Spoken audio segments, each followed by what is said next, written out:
പാകിസ്ഥാന്റെയും അസീം മുനീറിന്റെയും അതോടൊപ്പം തന്നെ ചൈനയുടെയും നീക്കത്തിന് ഐക്യരാഷ്ട്രസഭയിൽ നിന്നും വലിയ തിരിച്ചടിയാണ് നിലവിൽ ഉണ്ടായിരിക്കുന്നത്.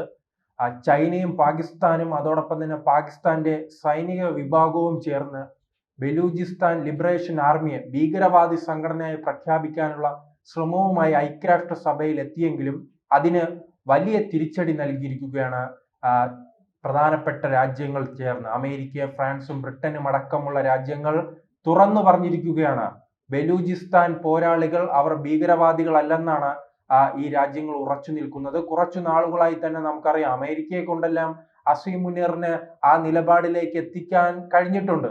ബലൂചിസ്ഥാൻ പോരാളികൾ തീവ്രവാദികളാണ്, ഭീകരവാദികളാണെന്ന് അവർ പാകിസ്ഥാൻ ആർമിയുടെ ആവശ്യം അംഗീകരിക്കാൻ അമേരിക്ക എന്ന രാജ്യത്തിന് കഴിഞ്ഞെങ്കിൽ, പക്ഷെ ഐക്യരാഷ്ട്രസഭയിൽ എത്തിയപ്പോൾ അമേരിക്കയും ബ്രിട്ടനും ഫ്രാൻസും അടക്കമുള്ള രാജ്യങ്ങൾ പാകിസ്ഥാനെതിരായി മാറിയിരിക്കുകയാണ്. കുറച്ചു നാളുകളായി തന്നെ അറിയാവുന്ന കാര്യമാണല്ലോ, ബലൂചിസ്ഥാൻ എന്ന പ്രവിശ്യ സ്വതന്ത്ര രാജ്യമാക്കണമെന്ന് ആവശ്യപ്പെട്ട് അവിടത്തെ സാധാരണക്കാരും ജനങ്ങളും അടക്കമുള്ളവർ പ്രക്ഷോഭത്തിന്റെ പാതയിലാണ്. അവരെ ഭീഷണിപ്പെടുത്തിയും കൊലപ്പെടുത്തിയും എത്ര നാൾ ഈ ബലൂചിസ്ഥാനെ പിടിച്ചു നിർത്താൻ കഴിയുമെന്ന് പല കോണിൽ നിന്നും ചോദ്യങ്ങൾ ഉയരുകയാണ്. അതിനൊരു മറുപടി കൂടിയാണ്, അത്തരം പോരാളികൾക്ക് കരുത്തു നൽകുന്ന ഒരു നിലപാട് കൂടിയാണ് ഐക്യരാഷ്ട്രസഭയുടെ ഭാഗത്തു നിന്നുണ്ടായിരിക്കുന്നത്. എന്തായാലും പാകിസ്ഥാന്റെ തന്ത്രം ഇങ്ങനെയായിരുന്നു. IS-ഉം അതോടൊപ്പം തന്നെ അൽ ഖ്വയ്ദയുമായി ഈ ബലൂചിസ്ഥാൻ പോരാളികൾക്ക് ബന്ധമുണ്ടെന്ന ചില വിവരങ്ങളും തെളിവുകളും ഐക്യരാഷ്ട്രസഭയിൽ ചൈനയും അതോടൊപ്പം തന്നെ പാകിസ്ഥാനും ചേർന്ന് എത്തിച്ചു. അത് പരിശോധിച്ച ശേഷമാണ് അങ്ങനെ ഈ സംഘടനയ്ക്ക് ഈ ഭീകരവാദി സംഘടനകളുമായി ഒരു ബന്ധം സ്ഥാപിക്കാൻ കഴിയുന്ന ഒരു തെളിവുകളും പാകിസ്ഥാന്റെ കയ്യിൽ ഇല്ലെന്ന് ചൂണ്ടിക്കാട്ടിയാണ് അവരുടെ ആവശ്യം തള്ളിയത്. എന്തായാലും ഇടക്കാലത്ത് നമുക്കറിയാമല്ലോ, ബലൂചിസ്ഥാൻ ആർമിക്ക് സൈനികപരമായി ആയുധങ്ങൾ നൽകുന്നതും ഫണ്ടിങ് നൽകുന്നതും ഇന്ത്യയാണെന്നാണ് പാകിസ്ഥാന്റെ ആരോപണം. അത് ഒരു കൗണ്ടർ ആരോപണമാണ്. ഇന്ത്യ എല്ലാ കാലത്തും പറയുന്നുണ്ടല്ലോ, ഭീകരവാദികൾക്ക് താവളമൊരുക്കുകയും അവർക്ക് പരിശീലനം നൽകുകയും ഇന്ത്യയിലേക്ക് വരാനുള്ള പണവും അതോടൊപ്പം തന്നെ ബാക്കി സഹായങ്ങളും ചെയ്തു നൽകുന്നതാണ് പാകിസ്ഥാൻ. അവരുടെ സൈനിക വിഭാഗവുമാണ്. അത് നാം ഈ പഹൽഗാമുമായി ബന്ധപ്പെട്ട് കണ്ടല്ലോ. പാകിസ്ഥാൻ സൈനികരുടെ പങ്ക് വ്യക്തമാണല്ലോ. മുൻകാലങ്ങളിൽ ഇത്തരം ആക്രമണങ്ങൾ ഉണ്ടാകുമ്പോൾ മൗനം പാലിക്കുന്നതായിരുന്നല്ലോ നമ്മുടെ രീതി. കാരണം 2004 മുതൽ 2014 വരെയുള്ള കാലഘട്ടം പരിശോധിച്ചാൽ അറിയാം, ഇന്ത്യയുടെ വിവിധ സംസ്ഥാനങ്ങളിൽ, നഗരങ്ങളിൽ നിരന്തരം ബോംബ് സ്ഫോടനങ്ങളും അതിർത്തി പ്രദേശങ്ങളിൽ നിരന്തരം സംഘർഷങ്ങളിലൂടെ സൈനികർ കൊല്ലപ്പെടുന്നതും പതിവായിരുന്നു. ഇന്ന് അങ്ങനെ ഒരു പതിവിലേക്ക് പാകിസ്ഥാൻ പോകണമെന്ന് ചിന്തിക്കുകയാണെങ്കിൽ തിരിച്ചടി ഉറപ്പാണ്. അത് പെഹൽഗാമിൽ നാം കണ്ടു.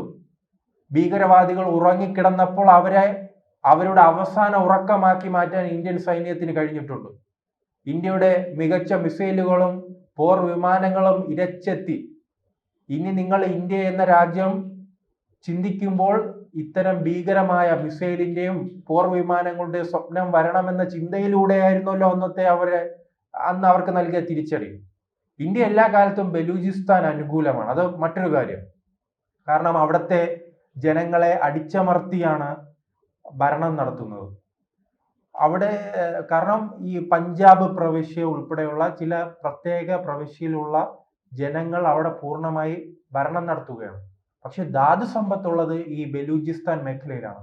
അപ്പോൾ ഒരു ധാതു സമ്പത്ത് മാത്രം കുഴിച്ചെടുക്കാനുള്ള ഒരു പ്രദേശമായി ബലൂചിസ്ഥാനെ കാണുകയും അവിടുത്തെ ജനങ്ങൾക്ക് അടിസ്ഥാന സൗകര്യങ്ങൾ വർദ്ധിപ്പിക്കുകയോ അവിടുത്തെ ജനങ്ങളുടെ ആവശ്യങ്ങൾ പരിഹരിക്കാനോ ഇത്തരം പാകിസ്ഥാനും അവരുടെ സൈനിക വിഭാഗവും തയ്യാറായിട്ടില്ല. ഇപ്പോൾ ചൈനയും ഈ പാകിസ്ഥാൻ അനുകൂലമായി വന്നിട്ടുണ്ട്. കാരണം ഈ ചൈനയും കോടിക്കണക്കിന് രൂപയുടെ നിക്ഷേപം ഈ പ്രദേശങ്ങളിൽ നടത്തിയിട്ടുണ്ട്. ബലൂചിസ്ഥാൻ പോരാളികൾ പലതവണ ചൈനയ്ക്ക് മുന്നറിയിപ്പ് നൽകിയിട്ടുണ്ട്, നിങ്ങളുടെ ഉദ്യോഗസ്ഥരെയും ബാക്കിയുള്ളവരെയും ഇവിടെ നിന്നും പിൻവലിക്കണം, ഇത് നാം സ്വതന്ത്രം രാജ്യമായി മാറിയിട്ടുണ്ട്, ഇവിടെ പാകിസ്ഥാന്റെ സൈനികരുടെ ശല്യമുണ്ട്. അപ്പോൾ പാകിസ്ഥാൻ സൈനികരെ നിരന്തരം എതിർക്കേണ്ട ഒരു സാഹചര്യം ഉണ്ടാകുമ്പോൾ ചൈനീസ് ഉദ്യോഗസ്ഥർ ആ പ്രദേശത്ത് എത്തുന്നത് രണ്ടുപേർക്ക് ബുദ്ധിമുട്ടാണ്. അത് തുറന്നു പറയുമ്പോഴും ഇത് അവർ അനുസരിക്കുന്നില്ല. ചൈനയ്ക്ക് അനുസരണ ശീലമില്ലാത്തതാണല്ലോ അവരുടെ ഏറ്റവും വലിയ പ്രതിസന്ധി. അതുകൊണ്ട് തന്നെയാണ് ചിലർക്ക് ജീവൻ നഷ്ടമാകുകയും ചെയ്തിട്ടുണ്ട്. അത്തരം ജീവൻ നഷ്ടമായതുകൊണ്ടും തങ്ങളുടെ കോടാനുകോടി രൂപ അവിടെ നിക്ഷേപിച്ചതും കൊണ്ടുമാണ് ഈ ചൈനയ്ക്ക് ഇത്തരത്തിലൊരു നിലപാടിലേക്ക് എത്തേണ്ട ആവശ്യകത വന്നത്. എന്തായാലും ഇപ്പോൾ ചൈന പാകിസ്ഥാന് പൂർണ്ണമായി കൈയൊഴിയുന്ന ഒരു ഘട്ടത്തിലൂടെയാണ് കടന്നു പോകുന്നത്.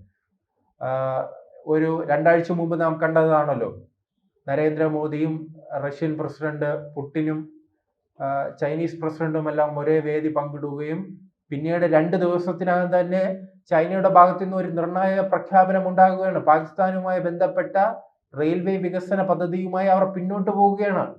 ഇത്തരത്തിലൊരു മാറ്റം തന്നെയാണ് ബലൂചിസ്ഥാനിലും ഉണ്ടായിരിക്കുന്നത്. അവർ കോടാനുകോടി രൂപയുടെ നിക്ഷേപമുണ്ട്, പക്ഷെ അവർ പരമാവധി അതിനെ കുറച്ചു കൊണ്ടുവരാൻ ശ്രമിക്കും, അതിൽ നിന്ന് പുറത്തു വരാൻ ശ്രമിക്കും. കാരണം ഇനി ആ പ്രദേശത്ത് കുറെ നാൾ മുന്നോട്ട് പോകാൻ കഴിയില്ല. എല്ലാത്തിനും ഒരു പരിധി ഉണ്ടല്ലോ. ബലൂചിസ്ഥാൻ ആർമി വലിയ രീതിയിൽ ശക്തിപ്പെട്ടുകൊണ്ടിരിക്കുകയാണ്. പാകിസ്ഥാനെ സംബന്ധിച്ചിടത്തോളം അവർ സാമ്പത്തികമായി തകരുകയാണ്.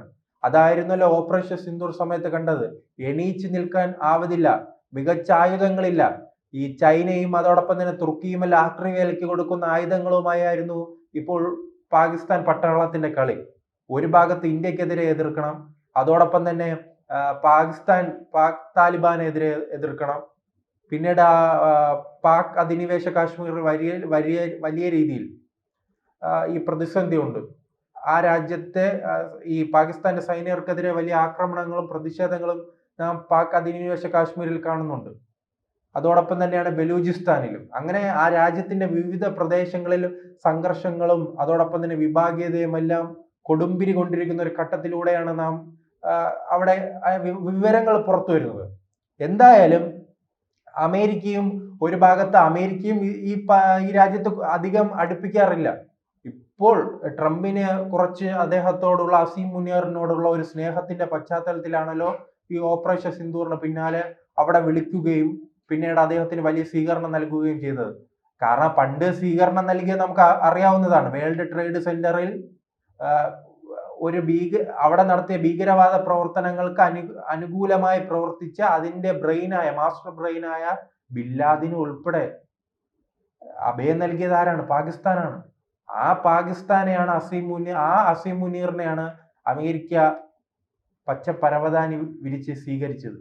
ഇത് അവിടെ നിന്ന് തന്നെ ആ രാജ്യത്തിന് ഉള്ളിൽ നിന്ന് തന്നെ ട്രംപിന്റെ നിലപാടിനെതിരെ വിമർശനങ്ങൾ വരും. അപ്പോൾ സ്വാഭാവികമായി തന്നെ അവർക്ക് പാകിസ്ഥാന്റെ ഇത്തരം സൗഹൃദത്തിൽ നിന്ന് പിന്നോട്ട് പോകേണ്ടി വരും. അത്തരം ഘട്ടം ഉണ്ടാകുകയാണെങ്കിൽ പാകിസ്ഥാൻ ഒറ്റപ്പെടും. ഇനി പാകിസ്ഥാനെ ഭാവിയിൽ കാത്തിരിക്കുന്നത് ഈ മതഭരണവുമായി മുന്നോട്ട് പോകുന്ന രാജ്യങ്ങളുടെ അവസ്ഥ എന്താണ്? അഫ്ഗാനിസ്ഥാനിൽ നാം കണ്ടില്ലേ? അതോടൊപ്പം തന്നെ എത്രയെത്ര രാജ്യങ്ങളിൽ ഈ മതഭരണവുമായി മുന്നോട്ട് പോയാൽ ആ രാജ്യങ്ങൾ പ്രതിസന്ധിയിലാകും. മതഭരണം മാത്രമല്ല പാകിസ്ഥാനെ വേട്ടയാടുന്ന ഭീകരവാദവുമുണ്ട്. അതുകൊണ്ട് തന്നെ ഭാവിയിൽ ഈ രാജ്യം പല ഭാഗങ്ങളായി പിളരാനുള്ള സാധ്യതയാണ് നിലവിൽ കാണുന്നത്. അങ്ങനെ പിളർത്താനുള്ള ഒരു പ്രദേശത്തിന്റെ സൈനികരെയാണ് ബലൂചിസ്ഥാനിലെ പോരാളികളെ ഐക്യരാഷ്ട്രസഭയെ ഇപ്പോൾ നിലവിൽ അംഗീകരിച്ചിരിക്കുകയാണ്.